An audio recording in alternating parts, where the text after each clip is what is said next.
Hello students, good morning बेटा। आपका first chapter Sanskrit से महत्तम पाठ ख़त्म हो गया था बेटा।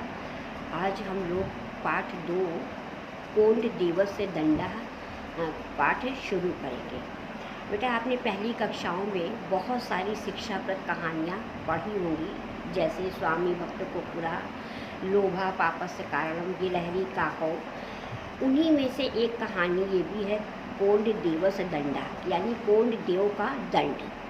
अब बेटा इस पाठ को पढ़ने से पहले हम लोग इसके शब्दार्थ को जानेंगे कि बेटा जब हम लोग पाठ जब पढ़ेंगे तो हम इसमें हमको बहुत से ऐसे कठिन शब्द मिलेंगे जिनका अर्थ हम नहीं जानते। अगर हम उनका अर्थ जान लेंगे तो हमें पाठ का अर्थ पढ़ने में आसानी होगी। तो ठीक है बेटा, आइए हम लोग अब शब्दार्थ देखते हैं। हाँ बेटा देखिए, एक तरफ शब्द लिखा है, एक तरफ अर्थ। अतीव बेटा बहुत अधिक, कि हम लोग बहुत अधिक शब्द प्रयोग करते हैं तो उसको संस्कृत में बोलते हैं अतीव। तत्क्षण उसी क्षण यानी उसी समय, कहते हैं ना उसी समय, तो तत्क्षण यानी उसी समय या उसी क्षण। जागृता यानी जागृत हुआ, कि उसी समय वो जागृत हो गया, यानी उसको जो है बुद्धि आ गई। दंडस्य पात्र सजा का भागीदार। राज संपत्ति का यानी राजा की संपत्ति का। हस्तछेदा हाथ काटना। अजनान अनजाने में। अंगीकृतवान स्वीकार किया या माना।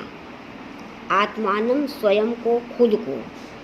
अद्य आरभ्य आज से आरंभ करके। आजीवनम जीवन भर। बेटा ये शब्दार्थ तो आपकी बुक में थे, ठीक है।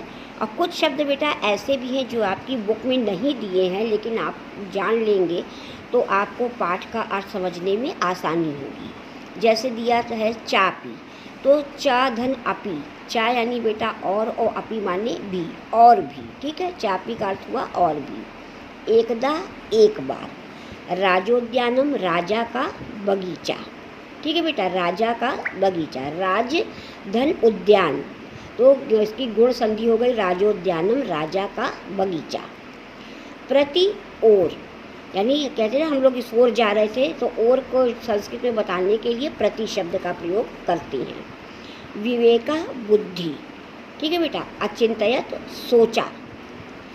को अपि कोई भी। को धन अपि कोई भी। अब बेटा ये जो आपका खंडाकार आपको दिख रहा है इसको अ बोलते हैं बेटा। ये आपकी एक पूर्व रूप संधि होती है कि जब ए ओ के बाद छोटा आ आता है तो इसको अ दिखाने के लिए ये अखंडाकार आ का प्रयोग करते हैं, ठीक है बेटा। इसको कहते हैं कोई भी। तरही तो।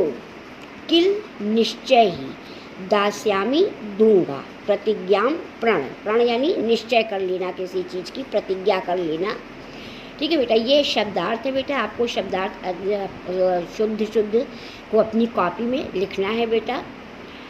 इस कहानी में बेटा यही बताया गया है कि एक कोंड देव रहते हैं, वो कहीं घूमते रहते हैं और उनको राजा का बगीचा दिखता है और उसमें से वो क्या करते हैं, बहुत सारे फलों को देखते हैं और एक फल को उठाकर तोड़कर खा लेते हैं।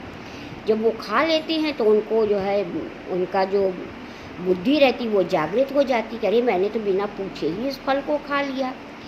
फिर वो सभा में आते हैं और पूछते हैं कि अगर कोई बिना पूछे कोई जो है सामान किसी का ले ले तो उसके साथ उसको क्या दंड मिलना चाहिए। तो अलग अलग लोग अलग अलग बातें बताते हैं। उनमें से एक व्यक्ति कहता है कि उसका हाथ काट देना चाहिए। तो कहते हैं कि ठीक है मेरे हाथ को काट दो।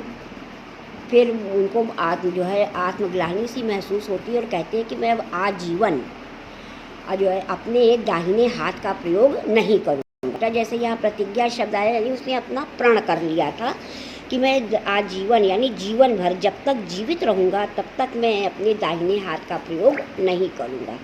बेटा यही कहानी का थोड़ा सा सार अंश हमने बताया है। फिर नेक्स्ट डे हम लोग इसके अर्थ को शुरू करेंगे।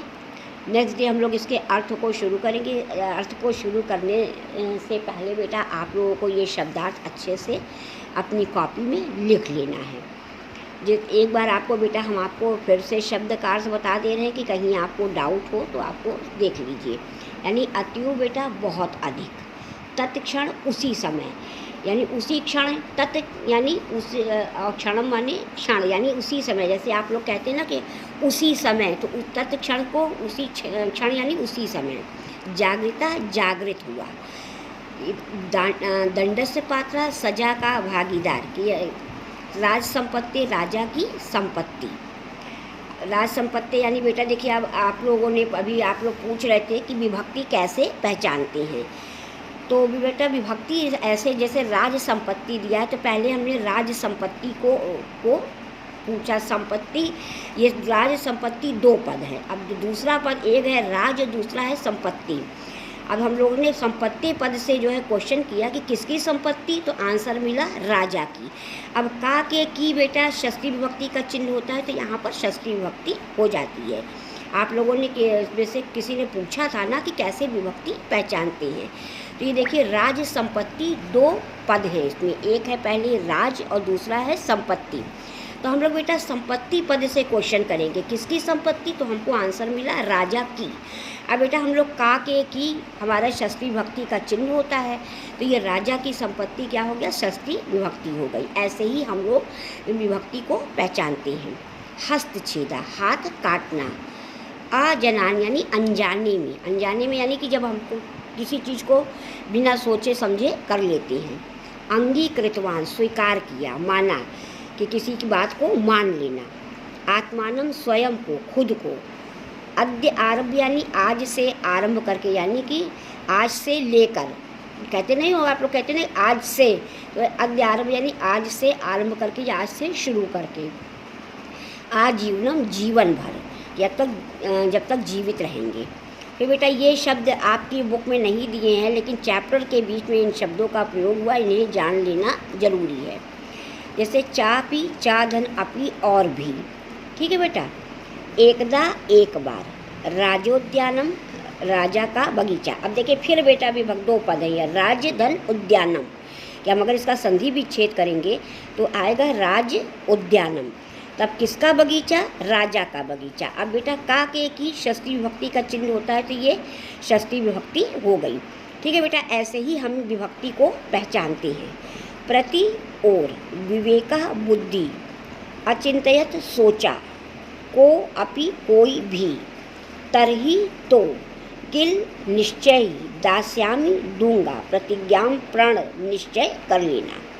ठीक है बेटा, आप लोग इन शब्दों को अपनी कॉपी में अच्छे से लिख लीजिएगा, फिर हम लोग इसके अर्थ को पढ़ेंगे। ओके बेटा, थैंक यू।